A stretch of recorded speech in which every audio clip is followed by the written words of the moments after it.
Good morning student, Ram ji लाल classes में आप सभी का स्वागत है। जैसा कि आप लोगों को पिछला वीडियो हिमांक औनमन का ग्राफ मिला था और उसके बाद में अब इस चैप्टर में एक टॉपिक आपका राउल्ट का नियम बचा है, तो राउल्ट के नियम पर आज चर्चा होगी।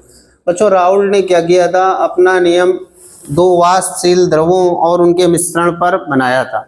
उन्होंने क्या किया, दो बच्चों वाष्पशील द्रव लिए, ध्यान से समझना, दो वाष्पशील द्रव लिए, एक ये वाष्पशील द्रव A है और दूसरा ये वाष्पशील द्रव B है। दो वाष्पशील द्रव हैं बच्चों। जब द्रव ही वाष्पशील हैं तो यहाँ पर इसमें आपने द्रव A भरा है, तो द्रव A के अणु जब वाष्प अवस्था में बनकर यहाँ से निकलेंगे तो इस पर जो भी प्रेशर अप्लाई करेंगे उस प्रेशर को हम लोग कहेंगे शुद्ध द्रव A का वाष्प दाब, यानी P0 A से डिनोट करेंगे। यहाँ पर बच्चों द्रव B के मॉलिक्यूल्स वेपराइज होंगे, तो जो भी इस सरफेस पर जो भी प्रेशर अप्लाई करेंगे उसको हम शुद्ध द्रव B का वेपर प्रेशर बोलेंगे और इसको P0 B से डिनोट करेंगे। तो बच्चों यहाँ पर लगने वाला जो प्रेशर है वो द्रव A का है, शुद्ध द्रव A का है, इसको हम P0 A से डिनोट करेंगे। और यहाँ पर लगने वाला जो प्रेशर है उसको हमने P0 B से डिनोट किया। अब इसके बाद में करना क्या है, इन्होंने किया क्या, इन दोनों वाष्पशील द्रवों को एक तीसरे पात्र में डाल दिया। तो तीसरे पात्र में डालने के बाद में क्या होगा कि ये वाला द्रव और ये वाला द्रव आपस में इंटरेक्ट करेंगे, आपस में इनमें रिएक्शन होगी, केमिकल रिएक्शन। तो हो सकता है इनमें जब आपस में जब इनको आपने एक साथ डाल दिया तो हो सकता है ए के मॉलिक्यूल्स और बी के मॉलिक्यूल्स के बीच में अट्रैक्शन फोर्स आ जाए, ए का मॉलिक्यूल्स बी के मॉलिक्यूल्स को अपनी ओर आकर्षित करने लगे, अथवा ये भी हो सकता है ए का मॉलिक्यूल्स बी के मॉलिक्यूल्स को एक दूसरे को प्रतिकर्षित करने लगे। तो कहने का मतलब ये है कि जब दोनों द्रवों को एक साथ एक तीसरे पात्र में डाल दिया जाएगा तो उनके बीच में या तो फोर्स ऑफ अट्रैक्शन होगा अथवा फोर्स ऑफ रिपल्सन होगा, या तो फिर उनके बीच में क्या होगा, आकर्षण बल लगेगा, या फिर उनके बीच में क्या लगेगा बच्चों, प्रतिकर्षण बल लगेगा।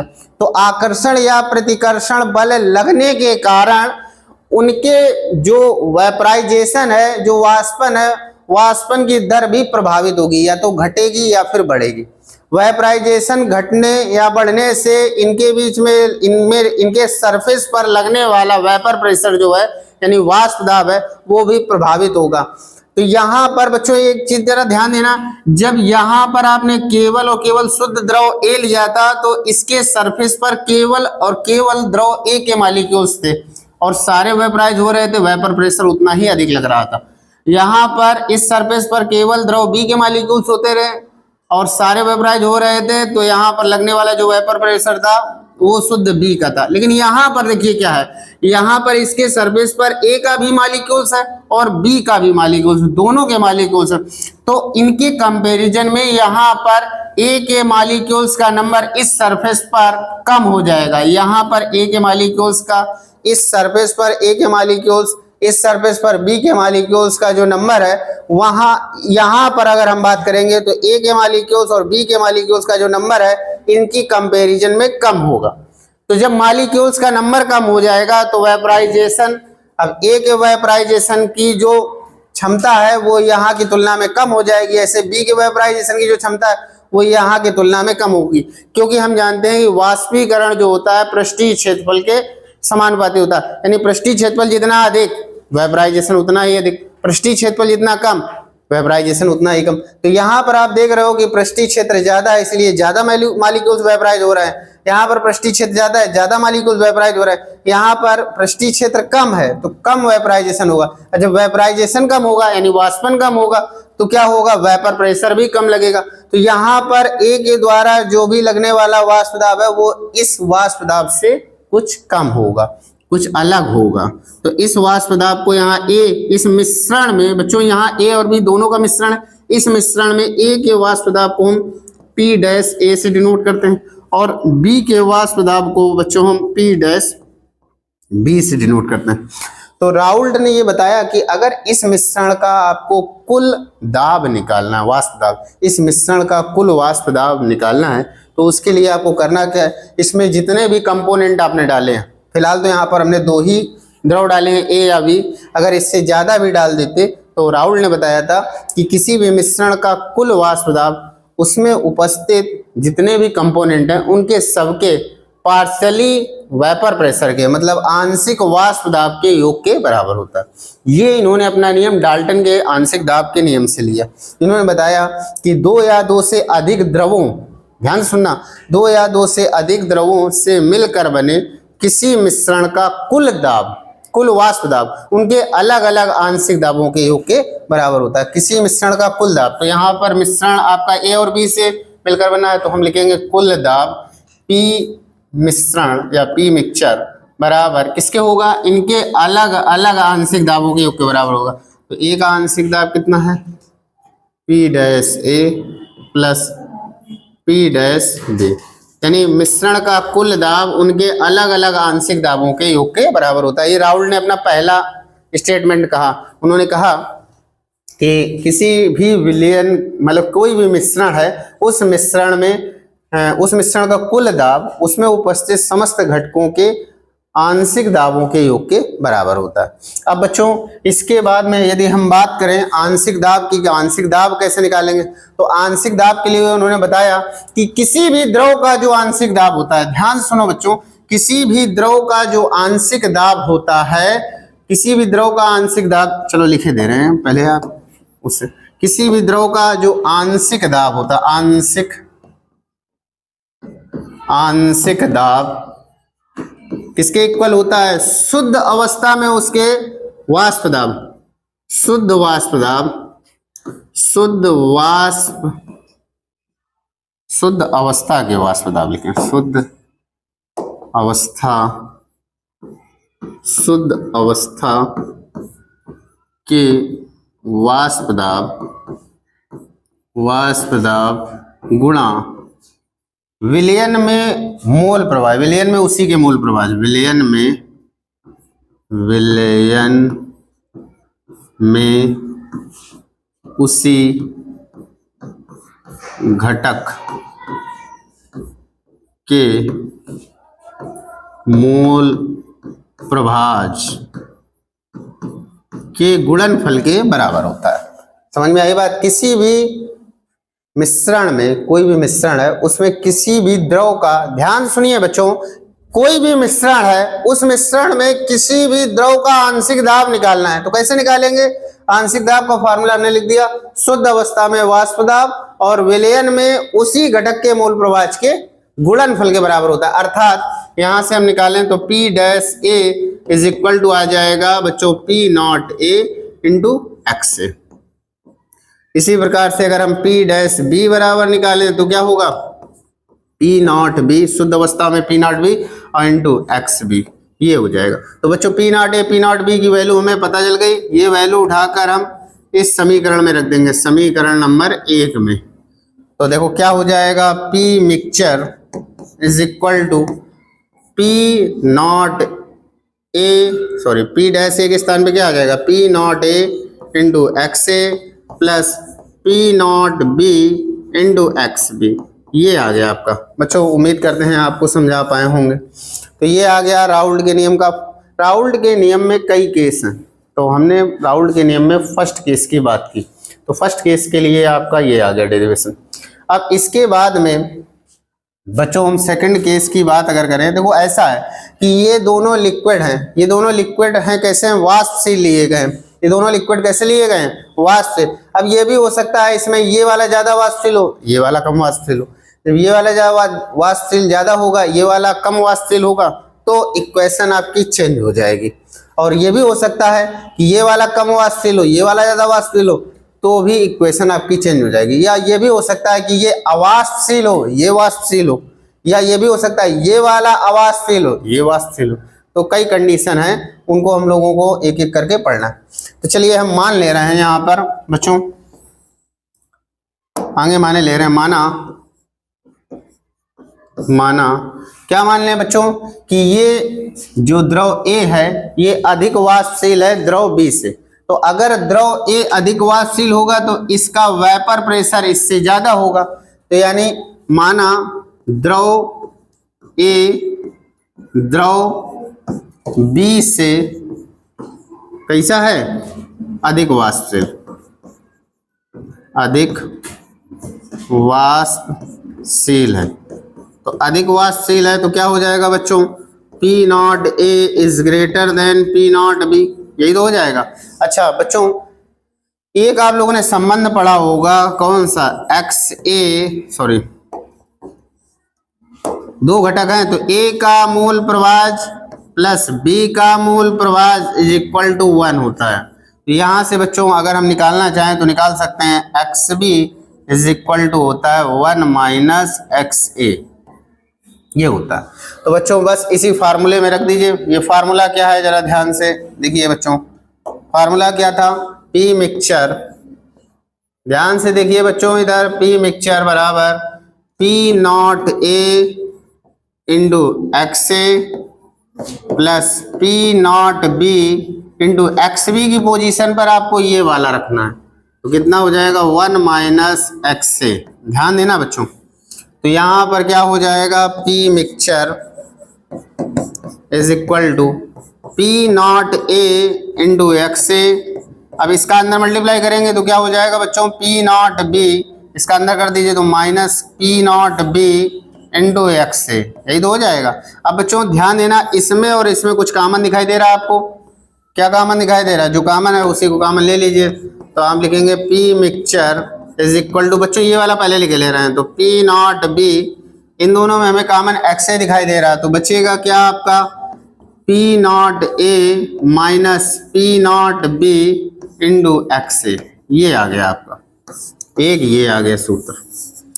अभी हमने किसको, द्रव A को अधिक वाष्पशील बना था द्रव B से, अब की बार द्रव B को अधिक वाष्पशील माने ले रहे हैं द्रव A से। तो अगला माना द्रव A द्रव B से क्या है, कम वाष्पशील है, कम वाष्पशील है। बच्चों जब ये कम वाष्पशील होगा तो कंडीशन चेंज हो जाएगी, आपकी कंडीशन क्या हो जाएगी बच्चों, कंडीशन यहाँ पे हो जाएगी P not A is smaller than P not B।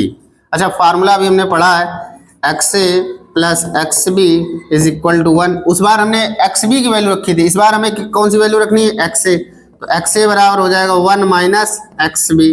ठीक है बच्चों, फार्मूले में रख दीजिए। फार्मूला आपका क्या था, फार्मूला था P mixture is equal to, एक सेकंड, हाँ तो बच्चों यहाँ से क्या हो जाएगा, P mixture is equal to, formula क्या होता है एक बार फिर से रिपीट करे दे रहे हैं, P not A into XA plus P not B into XB, यही तो आपका फार्मूला होता है। इस फार्मूले में आपको यही चीज अप्लाई कर देनी है। आगे देखिए इसको बढ़ाते हैं हम, P mixture is equal to P not A into XA के स्थान पर ये रखना है बच्चों, क्या रखना है, 1 minus XB plus P not B into XB। बच्चों इसका अंदर मल्टीप्लाई करे दे रहे हैं तो P नॉट A का एक में मल्टीप्लाई फिर इसमें होगा तो माइनस का P not A XB plus P not B XB। बच्चों इसमें दोनों में कुछ कॉमन दिखाई दे रहा है, जो कॉमन है वही कॉमन ले लीजिए। चलिए देख लीजिए आगे क्या लिखेंगे, P mixture is equal to P not A, इन दोनों में कॉमन करे ले रहे हैं XB और ये वाला पहले लिखेंगे तो plus P not B minus का P नॉट A और इंटू XB, ये हो गया। ध्यान से अगर इन दोनों फार्मूले को देखोगे तो एक दूसरे का अपोजिट है, जरा ध्यान से देखिए। यहाँ पर क्या है बच्चों, कहीं गड़बड़ कर गए हैं का, कहाँ गड़बड़ हो गया, कहाँ हो गया, उसका वाला कहाँ गया, रुको रुको रुको, थोड़ा इसको हम छोटा कर रहे हैं। हाँ ये देखिए,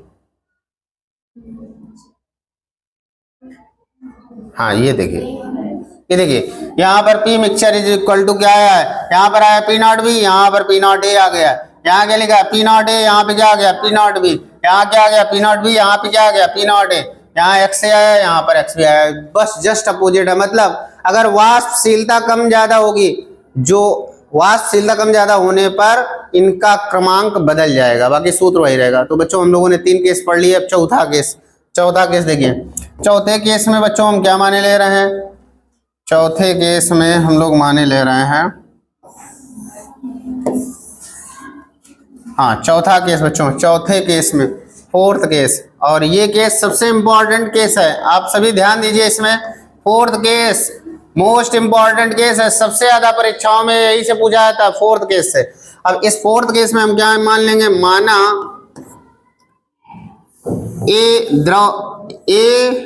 एक अवाष्पशील विद्युत अनअपघट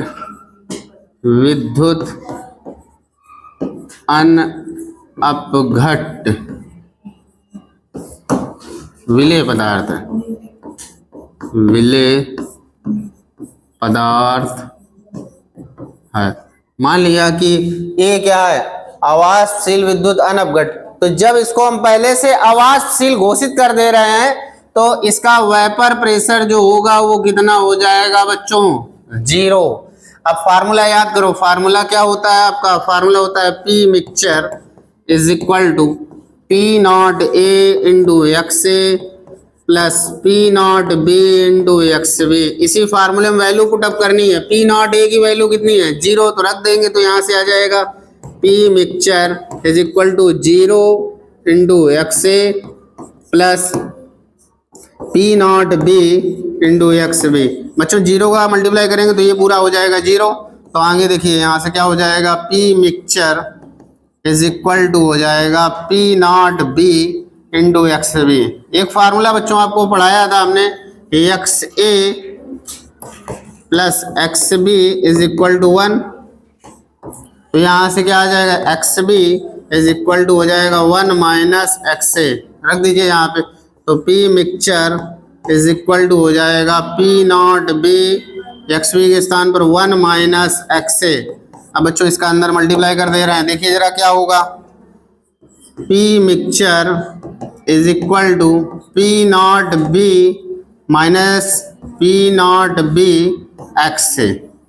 अब बच्चों इसको उठाकर इधर ला रहे हैं, इसको उठाकर इधर ले जा रहे हैं, तो ये जब इधर देख लीजिए, ये वाला इधर आएगा तो क्या हो जाएगा, P not B x A is equal to P not B minus P mixture, ठीक है, यही तो है। अब बच्चों इसका भाग दे देंगे तो x A is equal to क्या आ जाएगा, ध्यान देना, x A is equal to आ जाएगा P not B minus P mixture upon P not B. बच्चों ध्यान से देखिए जरा, ए और बी हम तब लिख रहे थे जब दोनों अलग अलग द्रव थे। अब क्या है, एक आपका विलेय हो गया है, ए तो विलेय हो गया है और बी आपका विलायक हो गया है, तो अब बी लिखने की जरूरत नहीं है। हम जानते हैं बी के जो बी है वो हमारा विलायक है, तो बी लिखने की जरूरत नहीं है। आप सीधे क्या लिखोगे, X A is equal to P not upon P mixture भी लिखने की जरूरत नहीं, क्योंकि विलेय को विलायक में डाल देंगे तो विलेयन बन जाएगा, तो मिक्सचर ना लिखो, यहाँ पर पी एस लिखो अपॉन पी नॉट।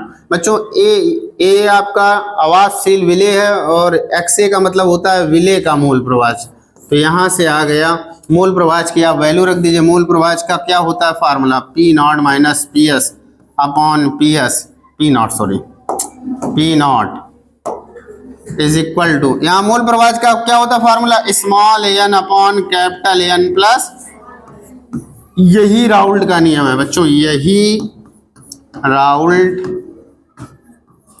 का नियम है। इसको लिखना चाहो तो लिख दो, क्या लिखोगे, किसी विलयन के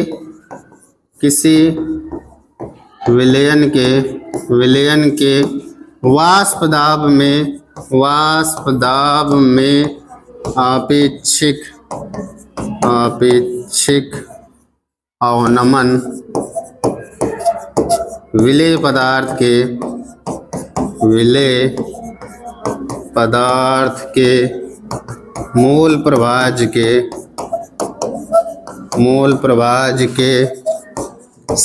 बराबर होता है।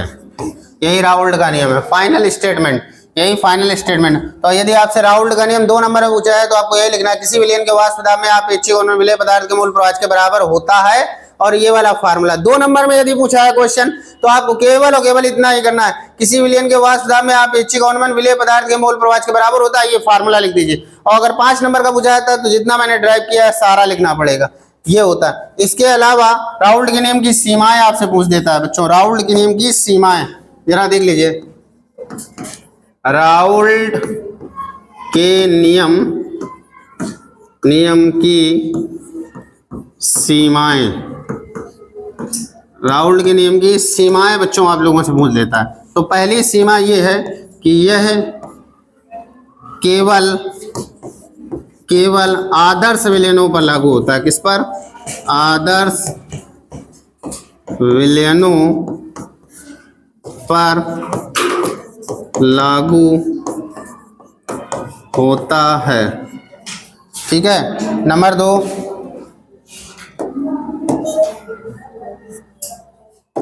2, यह नियम उन पदार्थों के विलयनों पर लागू नहीं होता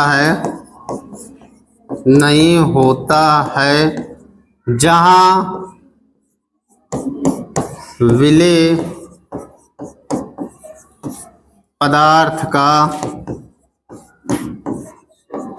संगुणन या वियोजन हो। अगला, यह नियम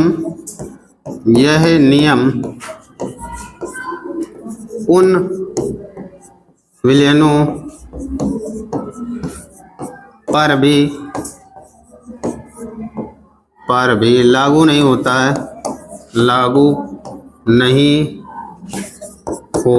है जहां विलायक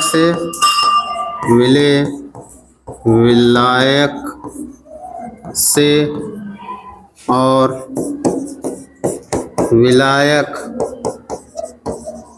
विलायक से अभिक्रिया कर रहा हो, अभिक्रिया करता हो।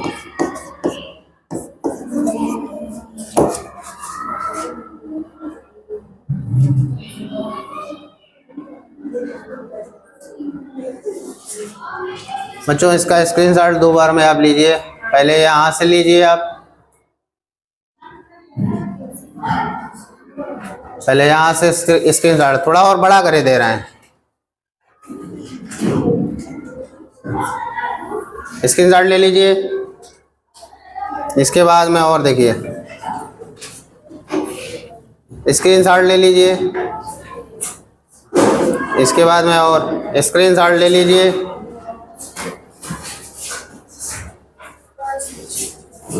स्क्रीनशॉट ले लीजिए।